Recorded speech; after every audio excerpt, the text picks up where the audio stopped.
సీతా స్వయంవరంలో ఉన్న శివధనస్సు జనక మహారాజుకు ఎలా వచ్చిందో మీకు తెలుసా? పూర్వకాలంలో దక్ష ప్రజాపతి శివుణ్ణి అవమానిస్తూ ఒక మహాయాగం చేశాడు.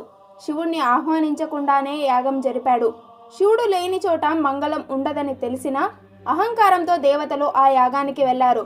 అక్కడ శివునిపై అవమానం జరిగినప్పుడు దక్షుని కుమార్తె సతీదేవి దాన్ని సహించలేక యోగాగ్నిలో తన శరీరాన్ని త్యాగం చేసింది. ఈ వార్త విన్న శివుడు రుద్రుడయ్యాడు. అధర్మాన్ని శిక్షించేందుకు ధనస్సును పట్టుకున్నాడు. దేవతలు భయంతో ప్రార్థించగానే శివుడు శాంతించాడు. కానీ ఆ ధనస్సు లోకానికి ప్రమాదం కాకూడదని దాన్ని ఒక ధర్మపాలక వంశానికి అప్పగించారు. అలా ఆ శివధనస్సు విదేహ దేశాన్ని పాలించిన జనక మహారాజు వంశానికి చేరింది. ఆ వంశంలో పుట్టిన దేవరాతుడు అనే రాజు ఇది ఆయుధం కాదని శివ తేజస్సుకు ప్రతీక అని తెలుసుకుని దాన్ని ఒక పెద్ద మంజూషాలో ఉంచాడు. చక్రాలున్న ఆ పెట్టెను కదిలించాలంటే 5,000 మంది అవసరం అయ్యేది. విదేహ వంశీయులు ఆ ధనస్సును రోజు పూజిస్తూ పరమ పవిత్రంగా సంరక్షిస్తూ వచ్చారు. ఎందుకంటే అది బలానికి సంకేతం కాదు, అర్హతను పరీక్షించే శివుడి ధనస్సు.